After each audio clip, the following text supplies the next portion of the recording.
Madame Watnin-Yekoutieli, vous allez pouvoir donc intervenir pour votre première intervention autour des purges des francs-maçons, des communistes et des juifs au Maroc durant la Seconde Guerre mondiale. Je vous remercie.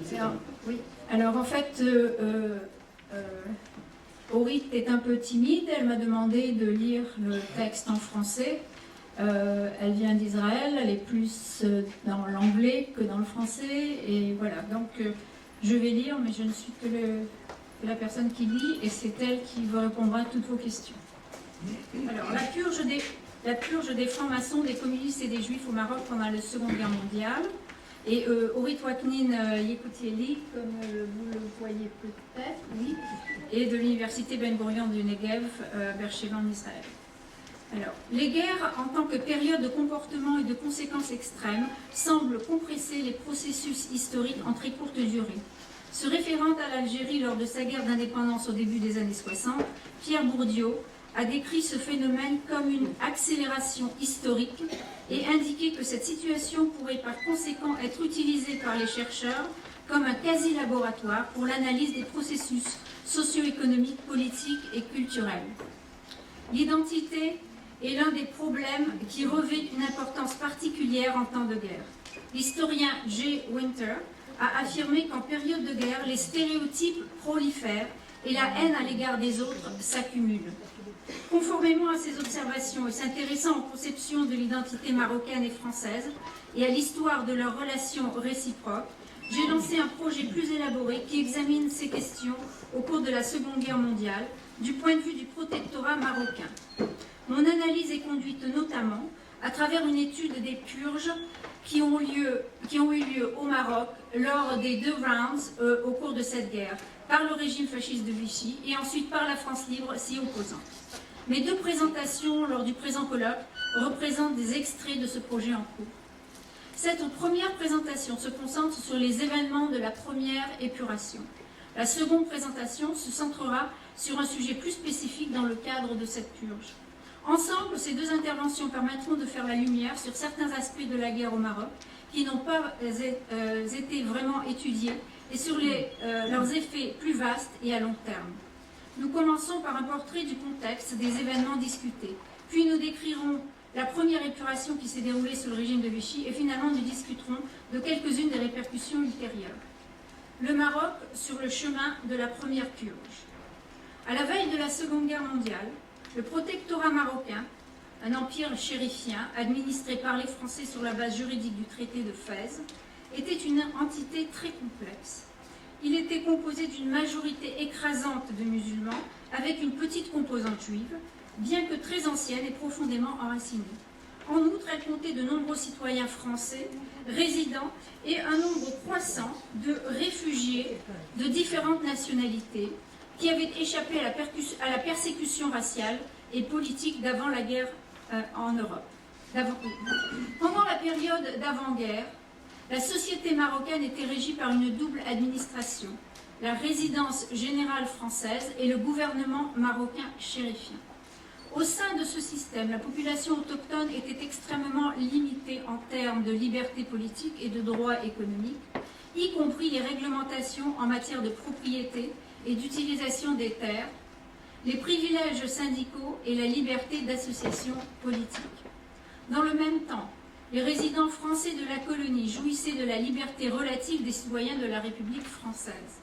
Sans surprise, la société française résidente incluait en 1939 de nombreuses organisations de la société civile, partis politiques et associations allant de l'extrême gauche à l'extrême droite. En raison de cette situation, les relations entre la population marocaine et les Français à cette époque étaient plutôt tendues. Les Marocains ont de plus en plus protesté contre la colonisation et ses injustices, tandis que les Français, cherchant à maintenir leurs privilèges socio-économiques, se sont efforcés de contenir et de réprimer l'opposition locale. Malgré ces tensions croissantes, avec le déclenchement de la Seconde Guerre mondiale, le sultan en titre, Mohamed Ben Youssef, a déclaré le soutien inconditionnel du Maroc à la France dans sa lutte contre l'Allemagne. La France capitule peu de temps après et un gouvernement pro-allemand, dirigé par le maréchal Philippe Pétain, est établi à Vichy. Au Maroc, Charles Noguès, le résident général au pouvoir, a prêté allégeance au nouveau régime, un engagement respecté par le gouvernement chérifien. Immédiatement après l'armistice avec l'Allemagne, le nouveau gouvernement français à Vichy s'est lancé dans une mission à grande échelle visant à restaurer ce qu'il concédait comme la vraie France au moyen d'une révolution nationale.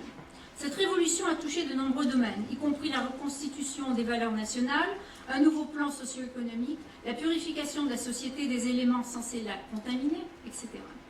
Les colonies françaises demeurant sous le contrôle du gouvernement de Vichy, les politiques changeantes de la métropole furent également transmises et appliquées. La purge dont je parle aujourd'hui découle de l'objectif du régime de Vichy de purifier la société française de ses polluants, explicitement les juifs, les francs-maçons et les communistes. Cependant, avant de procéder à la description de la purification, il convient de dire quelques mots sur ces trois groupes dans le Maroc d'avant-guerre. Les juifs ont fait partie intégrante de la société marocaine pendant des siècles, et conformément aux principes de l'islam, ils ont été traités comme une communauté protégée, les dhimmis, par la dynastie alaouie au pouvoir. Les relations entre musulmans et juifs au Maroc, qui ont fluctué au cours des âges, ont subi un changement critique avec la montée de la participation européenne dans le pays à partir du milieu du XIXe siècle. Dans cette constellation, les Juifs qui ont acquis une éducation européenne grâce à la mise en place du système scolaire de l'Alliance israélite universelle dans le pays sont souvent devenus des médiateurs entre les musulmans et les Européens. Cette situation qui a créé un fossé entre Juifs et musulmans a été encouragée par les Français lors de l'instauration du protectorat en 1912, parallèlement à sa politique de division, entre parenthèses, comme le Daïr berbère. Dans ce contexte, au début de la Seconde Guerre mondiale, les Juifs vivaient dans toutes les régions du Maroc, des grandes villes aux villages les plus reculés, et exerçaient une grande variété de professions, hommes d'affaires, commerçants, avocats, médecins, agents d'import-export, artisans traditionnels et beaucoup d'autres professions. La franc-maçonnerie est arrivée au Maroc par les Européens dans la seconde moitié du XIXe siècle et s'est établie tout d'abord à Tanger. En 1891, le banquier juif Chaim Ben Shimol fonda la première loge maçonnique de Tanger, appelée la Nouvelle Volubilis. D'autres loges ont suivi. Dans la première décennie du XXe siècle, une autre loge a été établie à Casablanca et de nombreuses autres ont suivi après la création du protectorat. À la veille de la Seconde Guerre mondiale, 30 loges étaient en opération dans 15 villes marocaines. La moitié de ces loges appartenaient au Grand Orient de France et l'autre moitié à la Grande Loge de France. Les membres des loges étaient majoritairement français, avec une minorité bien considérable de juifs locaux et européens et un nombre minime de musulmans. Il est à noter qu'en 1920, le sultan marocain Abd el-Hafid, déposé en 1912, devenu membre de la franc-maçonnerie pendant son exil en Espagne, continua d'en être un membre actif lorsqu'il s'installa en France en 1927. En général, les loges maçonniques du Maroc adhéraient à l'idée française de la mission civilisatrice et aspiraient à apporter au Maroc ce que ses membres considéraient comme les avantages et le bien-être de la modernité. Le communisme est arrivé au Maroc dans les années 1920 avec des Européens qui avaient établi à leur arrivée des sections locales du Parti communiste français. Les droits des travailleurs, la syndicalisation et les conséquences de la guerre du Rif, qui a sévi dans le nord du Maroc, ont été au cœur de leurs préoccupations. Les membres du mouvement étaient uniquement français, la résidence générale interdisant aux Marocains de rejoindre les associations communistes ou syndicalistes. Avec la montée en 1936 du gouvernement de gauche du Front populaire, le résident général français au Maroc a été remplacé. Le nouveau responsable, Charles Noguès, a officiellement autorisé l'activité du Parti communiste au Maroc. Une fois approuvées, les sections du parti à Casablanca et à Rabat ont accru leur activité. Mais l'organisation est restée française, elle a approvisionné la communauté française et ces journaux ont expliqué qu'il s'agissait en réalité d'une branche du Parti communiste français. Comme mentionné précédemment, en juin 1940, le nouveau gouvernement de Vichy fut établi en France. Pratiquement immédiatement, il a lancé sa mission de purification de la société française. En juillet 1940, une législation dans ce but est apparue. D'abord le statut des Juifs, puis une réglementation anticommuniste et anti-gauche, ainsi qu'un décret contre les sociétés secrètes, notamment la franc-maçonnerie.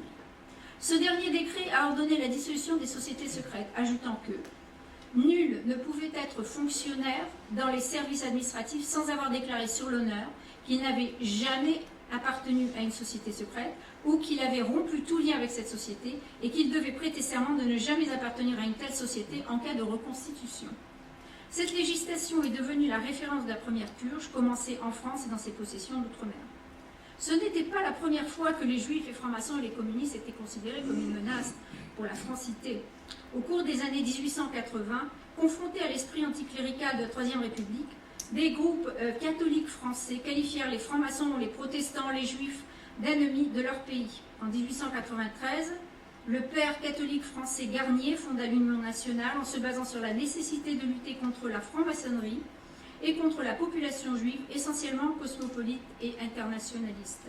30 ans plus tard, le théoricien antisémite Charles Maurras, dans le même sens, a déclaré que la République française était devenue une forme substantielle d'anticatholicisme, un cléricalisme juif, huguenot, maçonnique, qui est essentiellement anti-France. Enfin et surtout, après la Révolution russe, le prétendu complot anti-français entre juifs et francs-maçons a aussi été étendu aux communistes. En tant que tel, le judaïsme, la franc-maçonnerie et le communisme ont été compris par de larges cercles français comme le contraire de la francité, bien avant l'ascendant de ces notions pendant la Seconde Guerre mondiale.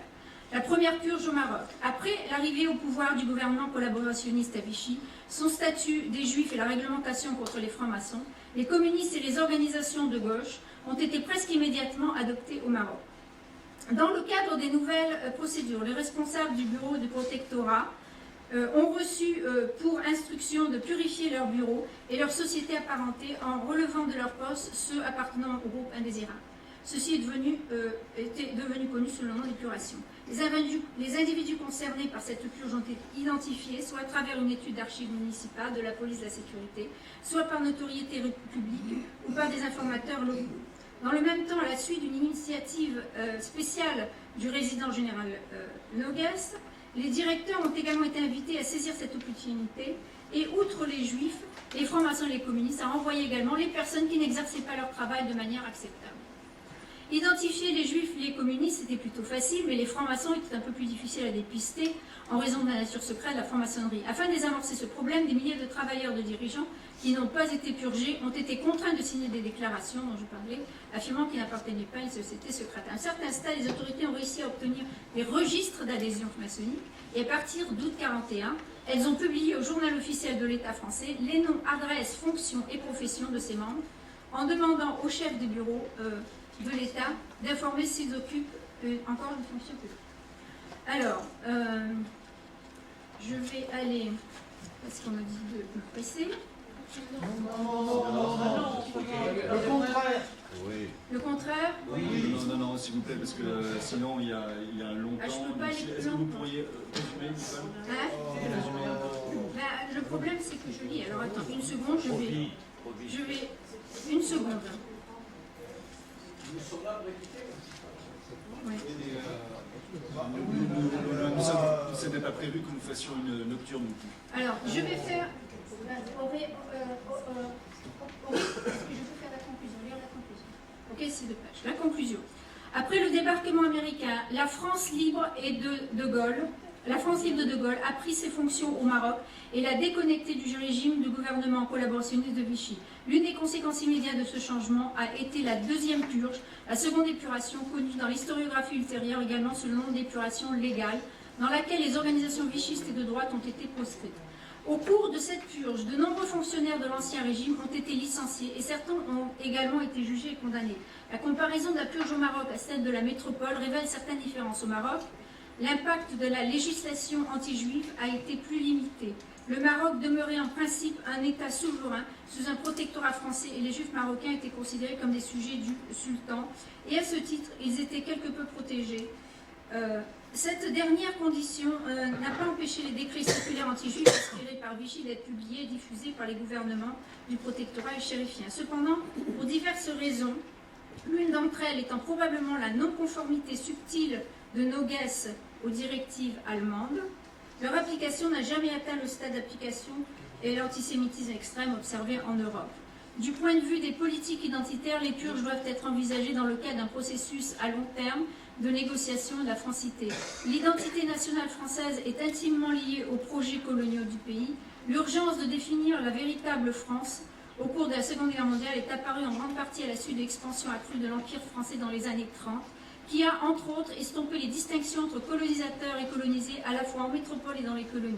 Dans cette situation prolongée de rencontres interculturelles et dans le contexte des instabilités politiques et économiques des années 30, un grand nombre d'hommes et de femmes français ont eu l'impression de perdre leur droit de naissance et sont devenus racistes et xénophobes. Dans ce contexte, les gouvernements français des années 40 visaient à redécouvrir la vraie France, dont ils croyaient pouvoir préserver les vertus en vue de résoudre les problèmes nationaux. Le remède devait être obtenu par la répression de groupes et de personnes non désirées au moyen de grandes purges. Alors, dans le cas spécifique du Maroc, la volonté de préserver les concessions coloniales par rapport à une agitation locale croissante, multipliée par l'aspiration à disposer d'un espace pur où l'on puisse célébrer la vraie francité non polluée, a dirigé l'oppression vers des groupes et des individus présentés à la majorité autochtone comme polluant leur espace. En s'éloignant des textes immédiats de la Seconde Guerre mondiale, on constate que les expériences de cette période ont souvent laissé des traces à long terme sur des groupes et des individus opprimés et ont affecté les futurs processus sociopolitiques au Maroc et en France. L'un de ces résultats était un type de lien créé entre certaines personnes des groupes persécutés de la première purge, manifesté seulement plus tard. Par exemple, dans le Maroc d'après-guerre, la participation des Juifs marocains au Parti communiste local dépassait de loin les proportions juives dans la société. Diverses interprétations ont été proposées pour ce lien, auquel je propose d'ajouter l'expérience partagée de paria des Juifs et des communistes lors de la première purge. Ce destin commun a certainement contribué à une meilleure compréhension de ces groupes précédemment opprimés. Enfin, un mot sur l'historiographie. Aujourd'hui, 75 ans après ces événements, l'histoire du Maroc au cours de la Seconde Guerre mondiale suscite un intérêt croissant.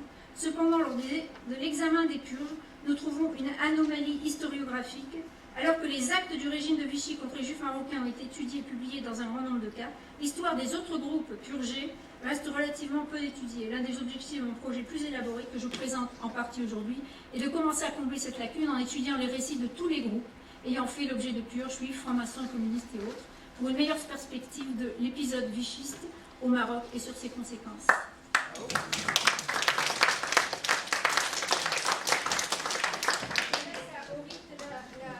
Merci beaucoup Nicole, merci à Madame Waknin Elikoutieli. Voilà, dès à présent les questions, voilà, une séance des questions, on va suivre le même chemin, je pense que tout à l'heure, effectivement, voilà. Jean Le Foll-Luciani. Oui, donc j'ai travaillé comme mon voisin sur les communistes algériens. À propos des communistes marocains, j'imagine que la répression elle a commencé avant Vichy, c'est-à-dire en septembre 1939, avec l'interdiction du parti. Est-ce qu'il y a déjà eu des arrestations de communistes marocains dès septembre 1939, c'est-à-dire avant Vichy? Et puis toujours sur le parti communiste marocain, vous avez dit qu'il y a une surreprésentation des juifs après la guerre. Qu'en était-il au début de la guerre? Sur les adhérents, c'est-à-dire marocains, juifs et musulmans, et puis français, est-ce que vous avez une idée des proportions d'adhérents? Et enfin, est-ce que vous avez, c'était peut-être dans ce qui n'a pas été lu, des chiffres sur la répression anticommuniste, les internés, les emprisonnés, les jugés, etc. Merci.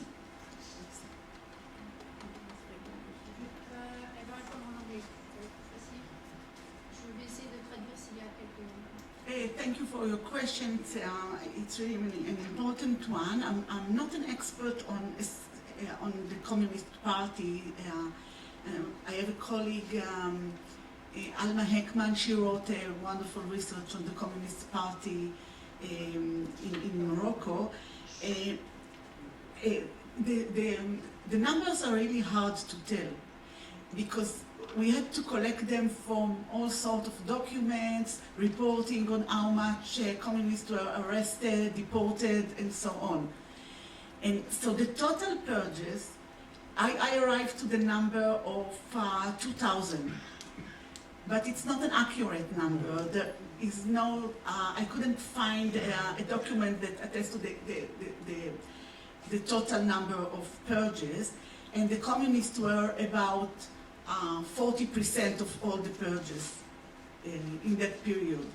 And I know about harassment that occurred prior to the Vichy period in Morocco, and it depends on the politic of the metropole and the local politic of the protectorat authorities in Morocco. En gros, c'est qu'il y avait 40% des purges, 40% des... Ah, le micro marche? D'accord. 40% des purges étaient des communistes, et il y avait 2000 personnes que vous avez comptées, mais il y en a certainement plus que ça qui ont été purgées, donc on ne sait pas les autres peut-être aussi. Merci. Une autre question? C'est juste un témoignage. Daniel Carciente, mon père a fait l'école de commerce en 1924-25 à Marseille, n'est-ce pas? Et donc il servait bien sûr d'intermédiaire, il parlait aussi bien l'hébreu que l'anglais que l'arabe que l'espagnol, nous sommes l'Espagne. Et donc très tôt il m'a dit qu'il était il était directeur d'une minoterie à Casablanca, et il pense que si elle a brûlé, n'est-ce pas, c'est qu'il y avait énormément d'antisémitisme dans la ville, et donc il y avait beaucoup de persécutions, et ça c'était avant la Deuxième Guerre mondiale. Lui-même était... les archives familiales ont disparu malheureusement quand mes parents sont venus en France et ensuite en Israël. Et donc moi j'avais réussi à voir en 1978, encore au Bordeaux, que mon père donc avait été recensé pour être déporté. Cette liste devait être donnée par Vichy aux Allemands le 11 novembre. Et le 15 novembre, donc même on en parlait à Casablanca, il devait y avoir un pogrom qui devait y avoir. Il y a eu des émeutes, mais le pogrom n'a pas eu. Et il y a la place de Verdun, les gens m'ont dit, il y avait donc ces affiches à Casablanca qui disaient qu'il fallait faire cela. À part ça, j'ai un cousin de mon père qui s'appelle Albert Etedki, comme d'autres. Ses parents ont reçu une lettre comme quoi ils devaient quitter l'école. Voilà, donc c'est ça, il fallait absolument quitter l'école parce qu'ils étaient juifs, nous excluons. Et c'est une lettre que je peux mettre à votre disposition. Je dois la voir ou ici ou à Jérusalem. Voilà. Merci beaucoup, Tadama. Merci. Une autre question? Une dernière question? Oui. Bonjour madame. Bonjour madame, merci. Je suis ici à titre personnel puisque je travaille Test. Parlez plus fort. Je suis ici à titre personnel puisque je travaille, je fais de recherche sur mon grand-père qui a travaillé avec l'OSS et qui a participé à l'opération Torch. Vous pouvez donner votre nom? Ah pardon, Béatrice Boussins. En l'occurrence, mon grand-père était également franc-maçon.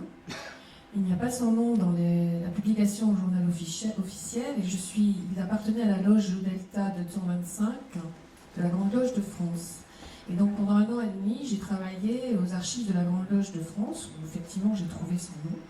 Parce que ce qui m'importait, c'était de travailler, entre autres pour monsieur Lucien Gozlan, qui travaille sur les oubliés du 8 novembre 42, et qui m'avait demandé de faire ce travail, pour rechercher quelles étaient les activités qu'avaient fait les francs-maçons pendant ce temps de la Seconde Guerre mondiale. Or, dans les archives des Grandes Loges, il y a très peu de choses sur les activités des francs-maçons, même dans les documents des commissions d'épuration interne. On peut le trouver au travers de certaines lettres, et c'est très allusif. Donc je voudrais savoir comment vous travaillez, sur quelles archives vous travaillerez pour documenter les activités, pourquoi, comment se sont passées les purges des francs-maçons, parce qu'en fait ils en parlent très peu. Ils parlent de nos activités internes et il y a très peu de choses. Donc j'ai été très déçue, j'ai épluché lettre par lettre, et même j'ai eu accès donc, aux fiches Vichy et à quelques documents de la commission d'épuration, sachant également qu'il y a eu très peu d'archives qui ont été rapatriées, alors pour le coup c'était en Algérie, après l'indépendance. Je vous remercie. Thank you for your question. I really agree with you. It's hard to find the testimonies of Freemasons because it's a secret organization, and I tried to interview people, and they were shy about talking about their activities, especially during the war. It was a kind of a traumatic period for the whole organization. It almost abolished in this, or disappeared in this period.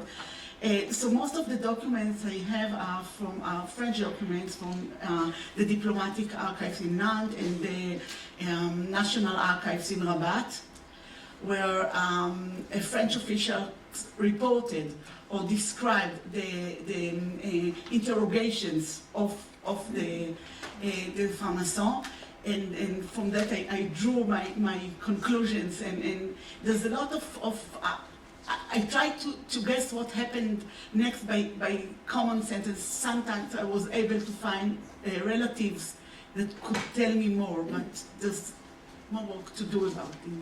If anyone has some knowledge about Freemasons and can share it with me, I'll be happy. Thank you. Merci beaucoup. Je crois qu'il faut passer maintenant à l'intervention de Denis Roche. Si vous avez des interventions, des questions, on va peut-être voir pour après, s'il vous plaît. Ah, Pendant la traduction, oui. Nicole, tu peux pour une traduction? Bon, en fait, pour les archives pour les francs-maçons, elle a eu les archives à Nantes et les archives nationales au Maroc. Et ce sont des archives où en fait il y a eu des interrogations de ces francs-maçons, et donc en rassemblant toutes ces informations, plus en essayant de contacter des gens qui étaient de la famille de francs-maçons, voilà, c'est là qu'elle a eu sa source pour les francs-maçons. Merci. Donc